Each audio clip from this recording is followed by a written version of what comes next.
이제 피 검사 같이 받는 거죠. 네, 그러니까 피는 분들은 한 3, 4개월에 한 번. 사람마다 환자마다 조금씩 다르게 할 필요성은 있다고 봅니다. 네, 알겠습니다. 네, 선생님, 근데요, 간의 건강이 굉장히 중요하다고 들었어요. 예를 들자면, 같은 이기라고 하더라도 간 상태가 좋은 사람과 그렇지 못한 사람의 경우에는 치료적인 방법도 달라진다고 들었고요. 네, 잘 알고 계시네요. 예. 그래서 아까 말했듯이 간암 자체, 병기 자체가 어떤 때는 중요하지 않을 수도 있고요. 네. 차라리 주변의 간 상태가, 간암 주변의 상태가 더 중요할 경우가 많습니다. 종양이 아무리 작아도, 병기가 낮아도, 네. 간 경변이 심해지면은 아무것도 못하게 되죠. 그렇죠. 간에 손상을 주기 때문에. 그래서 예. 그 두 가지를 잘 고려해서 네. 치료법을 결정하는 겁니다. 네. 시도한 후에 예후는 어떻게 달라지나요? 이전에 말씀드렸지만 간암은 간 경변에서 생기고 그렇기 때문에 간 기능이 굉장히 중요합니다. 네. 간암의 병기하고 간 상태의 정도를 잘 고려해야 되고요. 간암이 아무리 작아도 간 경변이 심하면은 예후가 나쁠 수밖에 없습니다. 네, 그렇군요. 그러면 간암의 치료 방법에는 어떤 게 있는지 대충 얘기를 들어볼게요. 어떤 게 있을까요? 간암의 치료 방법은 굉장히 다양합니다. 네. 다양한 거는 이유는 네. 아시다시피 간암이 있고 또 간 기능이 따라가고 그렇기 때문에 거기에 맞는 병기에 맞고 간 기능에 맞고 사람의 상태에 맞는 그거를 다 찾아내야 되거든요. 네. 그래서 굉장히 다양하게 많은 치료법이 동원되고 있습니다. 네. 그러면 크게는 수술적인 치료법이 있을 테고요. 비수술적인 치료법도 있을까요? 네, 그렇게도 나눌 수 있고요. 네. 또 이게 얼마나 근치적으로 완전히 없앨 수 있느냐 아니면 또 보조적으로 없앨 수 있느냐 네. 이런 카테고리로 나눌 수도 있습니다. 네, 그렇군요. 자, 그러면 간암의 수술적 치료 방법, 그중에 간암 절제술에 대한 화면을 준비했거든요. 먼저 화면으로 만나보시죠. 간암의 가장 효과적인 치료 방법은 수술을 통한 암 제거다. 간은 간정맥의 주행에 따라 8개 구역으로 나뉘는데 이는 종양 절제를 위한 중요한 기준이 되며 종양의 발생 위치와 크기에 따라 구역 절제술, 좌측엽 절제술, 우엽 절제술, 좌엽 절제술 등으로 다양하게 구분된다.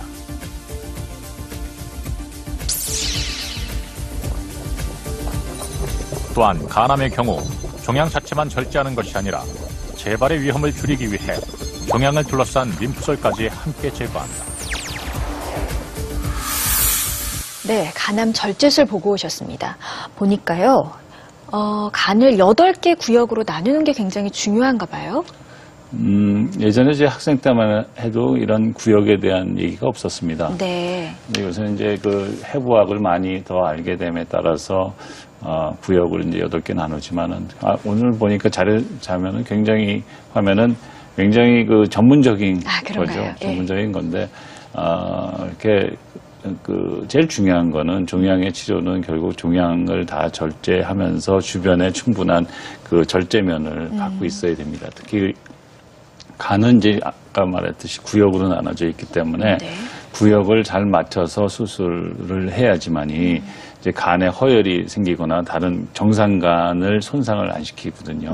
그리고 종양 부위를 충분히 잘 제거하기 때문에 네. 이런 구역을 잘 생각을 해서 해부학적으로 완벽한 수술을 해야 됩니다. 즉 네. 이제 어떻게 잘못 절제를 하게 되면 어떤 때는 막 우렬이 되고 간의 기능이 나빠질 수 있거든요. 그래서 상태에 맞는 그런 절제술을 택하게 되죠. 말하자면 간암이 작아도 간 기능이 충분하면은 좀 크게 절제를 해서 충분히 절제를 하는 거고요. 암이 좀 커도 간 기능이 떨어져 있으면은 많이 절제하면은 환자가 못 견디거든요. 네. 그래서 아주 조금 절제를 하게 됩니다. 네. 크게 하면은 간 기능이 떨어지는 게 더 문제입니다. 네. 그럼 이 간 절제술이라는 거는 모든 환자들에게 다 적용될 수 있는 건가요? 그렇지 않습니다. 이 절제가 가능한 경우는 전체 환자의 한 20%밖에 되지 그거밖에 않을 안 겁니다. 돼요? 이 간암은 간 기능이 떨어져 있다는 게 굉장히 큰 문제고요. 네. 또 진행돼서 발견되는 게 아직까지는 큰 문제입니다. 그래서 네. 과거에는 치료법이 수술을 하느냐 못하느냐 그것밖에 없었어요. 그래서 이제 간암은 결국은 간 기능이 아주 좋아야 되고 네. 정상간하고 거의 비슷해야 되고 그 다음에 국한돼 있어야 되고 그래야지만이 절제가 가능합니다. 그러니까 네. 아직까지 그런 환자에 있어서는 가장 좋은 치료법으로 되어 있습니다. 네. 근데 전체 환자에서 적용할 수가 없고 뭐 20% 정도 뺏기는 우리가 절제할 수가 없죠. 그렇군요. 그럼 이 간을 절제했을 때에도 일상생활을 하는 데는 큰 지장은 없나요? 간은 이제 재생 기능이 아주 좋습니다. 네. 보통 일반 간에서 정상간에서는 정상간을 한 70% 또는 80%까지 절제를 해도 재생이 굉장히 빨리 일어나서 건강한 간의 경우. 건강한 간의 경우에서입니다. 네. 그럴 때 경우에는 재생이 굉장히 빨리 일어나서 일주일이면 벌써 2배 이상 자라게 그래요? 되고요.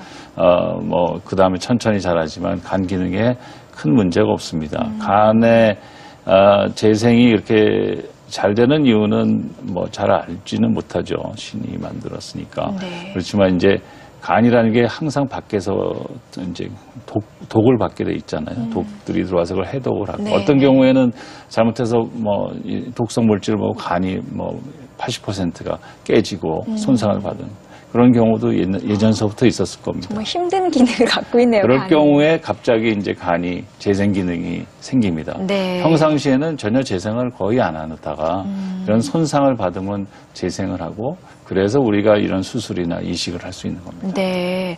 근데 간암이요. 혈관으로 가는 전이가 굉장히 빨라서 수술 후에도 재발률이 굉장히 높다고 들었거든요. 예, 그런 이제 두 가지 때문에 재발을 하는데요. 네. 지금 말씀하신 것처럼 간암이 그런 문맥이라는 간에는 혈관이 두 개 있는데요. 동맥과 문맥이 있는데 그런 문맥을 파고 들어가서 그쪽으로 전이가 갑니다. 그래서 주변에 이제 딸결절이라고 그러는데 거기서 전이된 결절을 만들게 되는 경우가 많죠. 그래서 네. 일반적으로 아까 말씀드렸듯이 정상간을 포함해서 네. 절제를 해야 됩니다. 네. 또 한 가지는 이제 간암에 이런 경우도 있지만 좀 후에 재발하시는 분들을 보면 그거는 또 처음에 생겼듯이 간암이 다른 간에 또 생기는 거죠. 새롭게 생기는 간암입니다. 그거는 이제 두 가지 기전이 있어서 간암의 재발이 많습니다. 네, 그렇군요. 제가 듣기로 선생님께서는 무혈 수술, 그러니까 수술을 하실 때 피를 거의 흘리지 않는 수술법을 하고 계신다고 들었는데 네. 그게 가능한가 모르겠어요. 수술을 하는데 피가 안 날 수가 있어요. 요새는 많은 분들이 다들 잘 하고 계시죠. 네. 근데 이제 제가 레지던트 때만 해도 네. 간암 수술을 받으려면은 이제 우리 유명하신 교수님이 수술을 하셨는데 그때만 해도 수혈을 네. 많이 하기 때문에 수혈 공급자들을 수혈할 수 있게 줄 수 있는 사람들 밖에다 미리 대기를 시켜놓고 네, 네. 그리고 수술을 했어요. 그렇게 출혈이 많고 그렇습니다. 그 이유는 이제 뭐 간이 엄청난 혈류량을 받고 있고 간이 거의 뭐 혈관 덩어리라고 말씀드릴 수 있죠. 그렇지만 이제 요새는 여러 가지 기법이 좋아져서 간을 거의 출혈 없이 수술을 합니다. 네, 그럼 무혈 수술을 했을 때